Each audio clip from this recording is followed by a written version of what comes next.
officer immediately radioed for help, trying to tend to that wounded teenager, eventually performing chest compressions, trying and failing to revive him.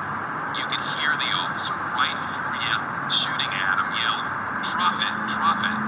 But a surveillance video from a different angle appears to show Adam had thrown the gun away. Here's Adam running down the alleyway in the distance there. The cop follows, then Adam stops at that break right there in the fence, and if you look closely, it appears he throws something behind the fence. Here, look again from a different angle. His arm reaches out slightly right before he turns to face the officer. Police later found the gun a few feet from Adam's body. There it is in the spotlight, right behind the fence. On Saturday, an assistant state attorney told the judge that Adam did have a gun in his hand. He was shocked. But today, a spokesperson for the state attorney's office said the attorney had been wrong and failed to fully inform himself before speaking in court. NBC's Antonia Hilton live in Chicago. Antonia, how is the community reacting tonight? Good evening, Shep. I'm right here in Millennium Park in Chicago, and protesters are expected to start gathering here throughout the night in honor of Adam Toledo's memory and in reaction, of course, to this horrific and disturbing and graphic video released just hours ago. The mood across the city right now, Shep, is one of heartbreak, betrayal, hurt, and much of that is directed towards city leaders, to the Chicago Police Department, and then also to the prosecutor that you just mentioned. Many people here say that they felt that they were led to believe that what they would see when this video came out was, Adam Toledo obviously menacing the officer, holding a gun in his hand, ignoring commands, but that is not what the video shows. And so while people were bracing for a traumatic and graphic video, they were still shocked by what they ultimately saw. I want to take a listen to what the family's attorney said earlier today. Adam, during his last second of life, did not have a gun in his hand. The officer screamed at him, "Show me your hands." Adam complied, turned around. His hands were empty when he was shot in the chest.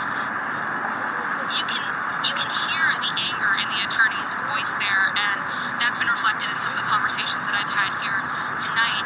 Adam was laid to rest just last Friday, and the family has been calling for peace, for their own privacy, and city leaders are now also calling on people to be patient.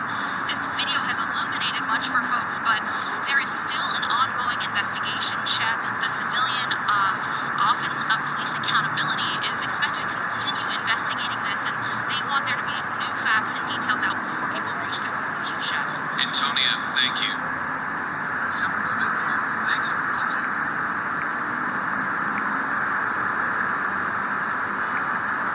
No parent should ever have a video broadcast widely of their child's last moments.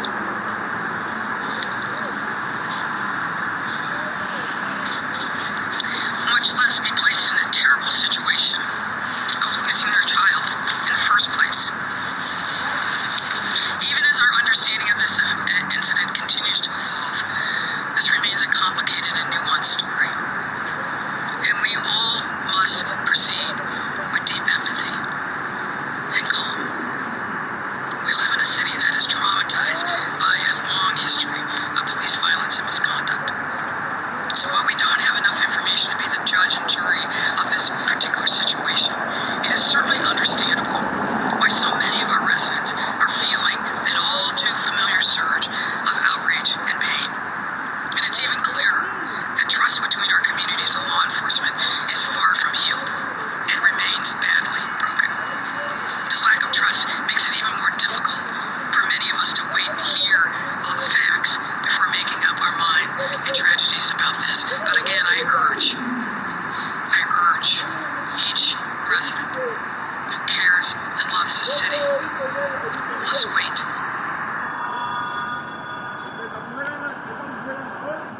Shalom. Foremost, I want to start out by giving all praise to Yahweh, Bashem Yahushai, Bashem Rakakadash. Double honors to the elders and apostles for the edification and knowledge. Call Halayim Yah, Bashem Yahushai, Bashem Rakakadash. All praise to Yahweh, Bashem Yahushai, Bashem Rakakadash. That relates to footage on CNBC, talking a video relating footage of a 13-year-old boy that was killed in Chicago.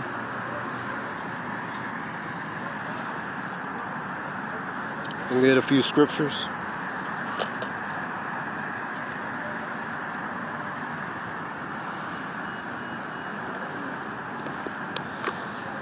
This is Matthew 5:25. Agree with thine adversary quickly while thou art in the way with him, unless at any time the adversary deliver thee to the judge, and the judge deliver thee to the officer, and thou be cast into prison.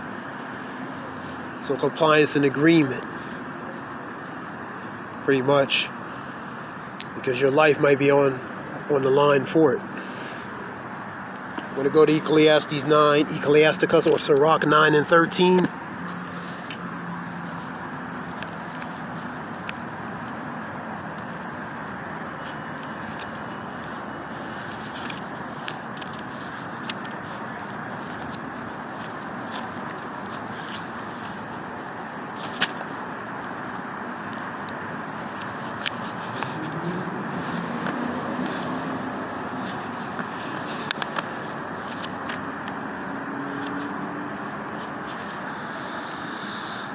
Keep thee far from the man that hath the power to kill.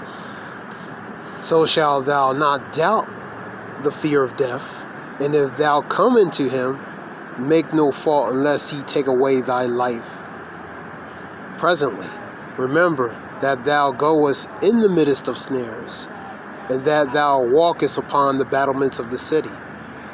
So keep thee far. The point is, keep thee far away from one who has the power to kill you.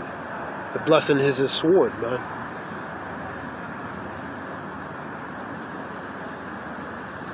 Agree with thine adversary.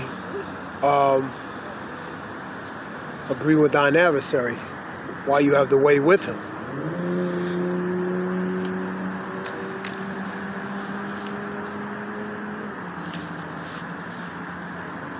I want to go to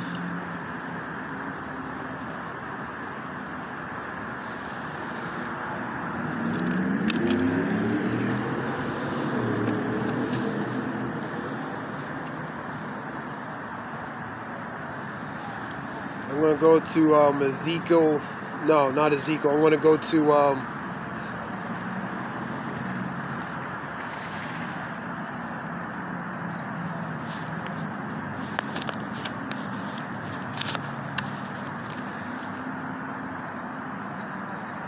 let me go to Deuteronomy 28 and 50. I want to go to that one first.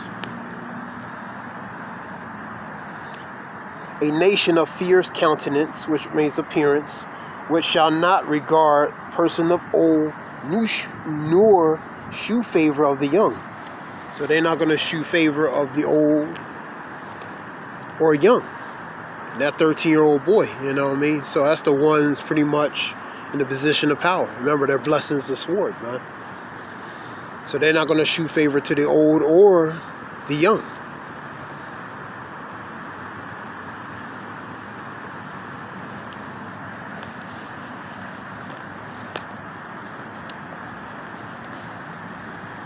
Ezekiel 35 and 6.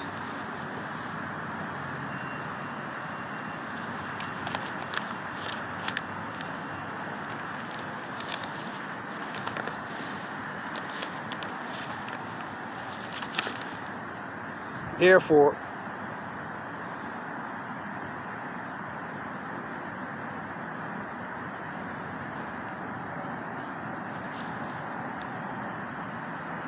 (35 and 5), Shalakia.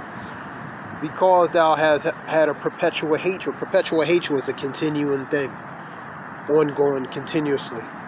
We'll read that again, number 5. Because thou hast had a perpetual hatred, and hast shed the blood of the children of Israel by the force of the sword.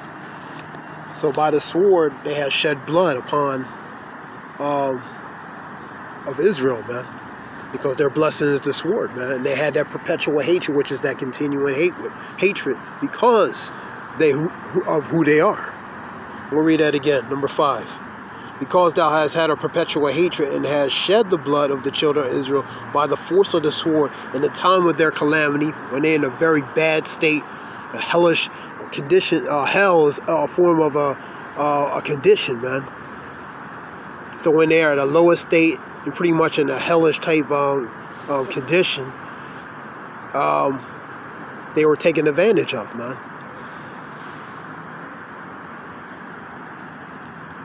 Because thou hast had a perpetual hatred and hast shed the blood of the children of Israel by the force of the sword, in the time of their calamity, in the time that their iniquity had an end, man.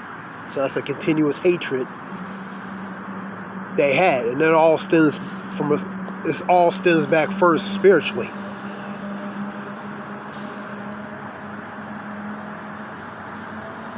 I want to go to Romans 13:4.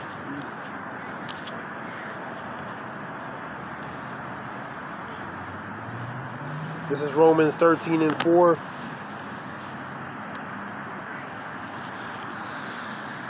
These kind of things kind of piss me off, you know, from a carnal aspect.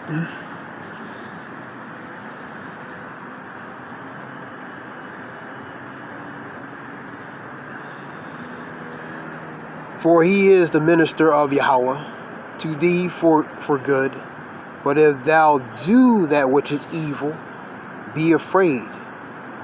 For he beareth not the sword in vain. For he is the minister of Yahweh, a revenger to execute wrath upon them that doeth evil.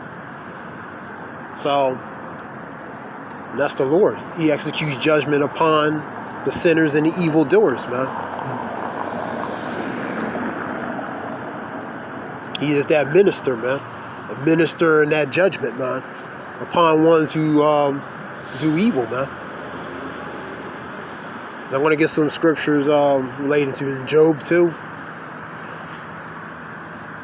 I want to go to Amos 9:10. And what that really means is pretty much the Lord really is controlling the situation. So if something really happens, it's really because the Lord allowed it to happen. If you can understand that from a spiritual aspect, because there's a balance between two sides to understand. I want to get Amos 9:10.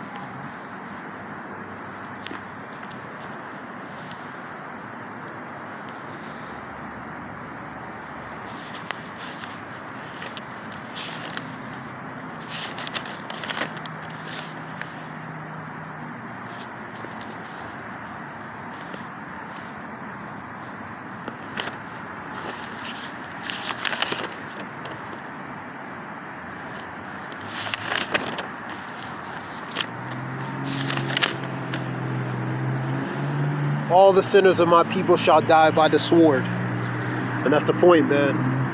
The wicked and evil doers, they're going to die by the sword. And that could be in any forms.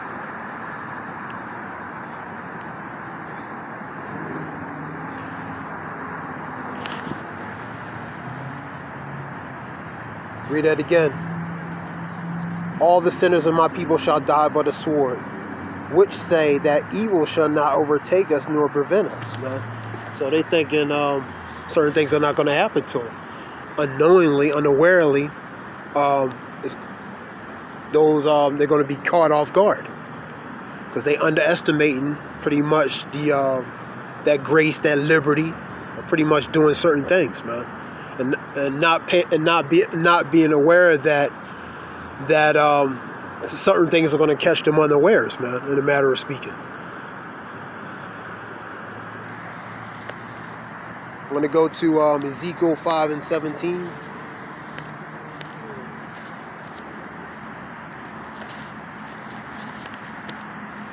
Because the Lord's eyes are on the sinful nation, man. His eyes are 10,000 times brighter than the sun. The Lord looks both upon the good and evil, man. 5:17. So I will send upon you famine and evil beasts. These are different forms of judgment that the Lord can use as tools, as that scourge for punishment, to execute punishment. So I will send upon you famine and evil beasts, and they shall bereave thee, and pestilence, blood shall pass through thee. And I will bring the sword upon thee. I, the Lord Yahweh, have spoken it. And bereave thee is pretty much mourn. So all these things the Lord is sending, man. These forms of judgment the Lord is going to send, man. And this is upon the wicked, the evildoers, man, of his people.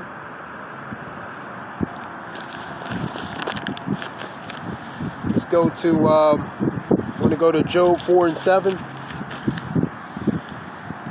Before I go to that, there's one I forgot to go.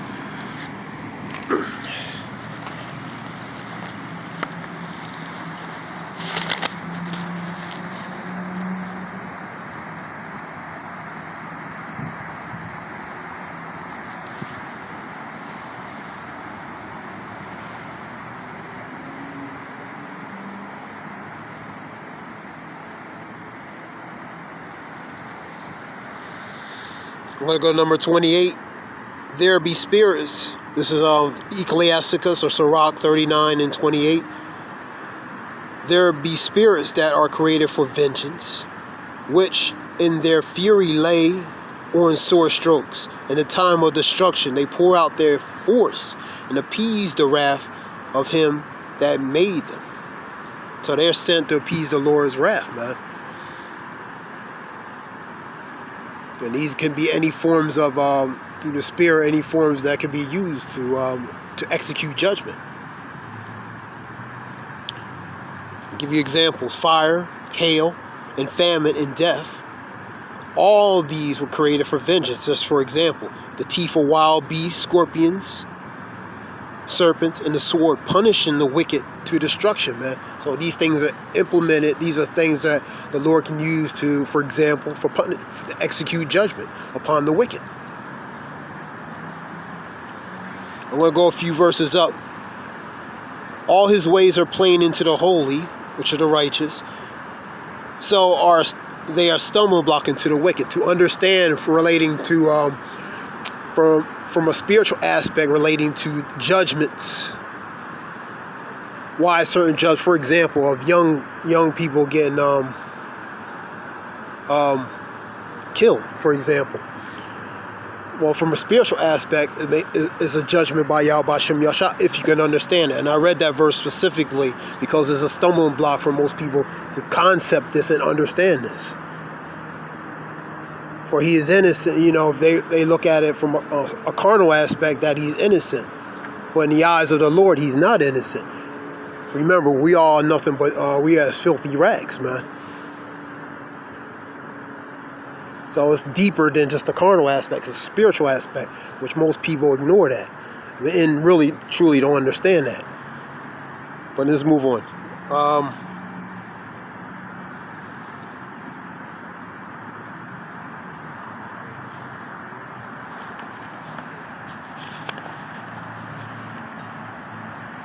I'm going to get Job 4, 7, and 8 through 9.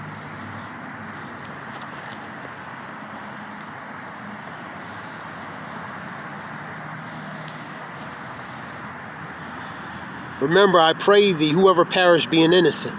So none of us are innocent, man. I don't care if you're 10 years old, 13 years old, or 50 years old. In the eyes of the Lord, you're not innocent, man.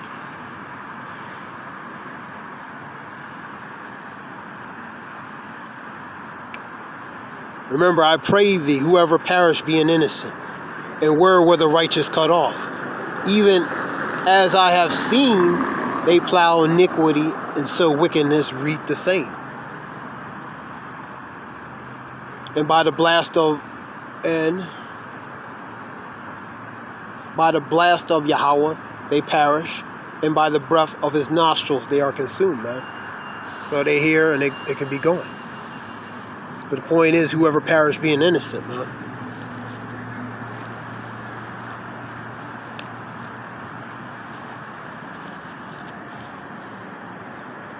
I'll give you one more verse. This is Ezekiel.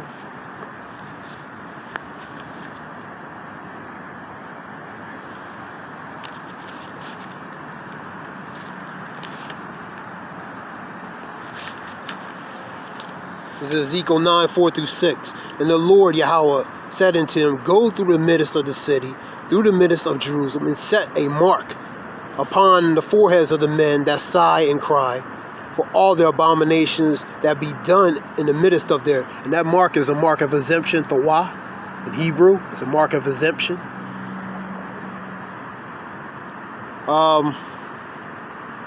Pretty much a mark of exemption from judgment. And to the others he said in my hearing, Go ye after him through the city, and smite.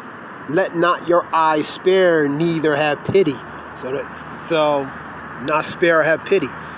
And part of that executing judgment could be somebody young. It could be a baby. It could be a child. So have no pity. So that lets you know that the Lord is not really a respecter of persons regarding age, who they are, status. If judgment is going to execute, it's going to execute. I'm going to read that again, number 5. And to others he said and to the others he said into my hearing, Go ye after him through the city, and smite. Let not your eyes spare, neither have pity. Slay utterly the old and young, both maids, little children, and women. But come not near the men upon whom is the mark, which is tawah, mark of exemption, and begin at my sanctuary. Then they began at the ancient men which were before thy house. So the point is, number 6.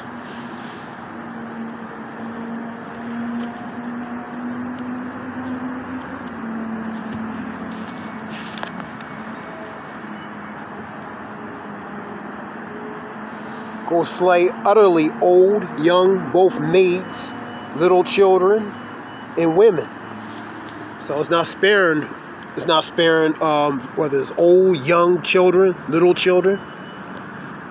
Now I read that verse specifically because, like I said, the Lord is not a respecter of persons, man, relating to executing judgment.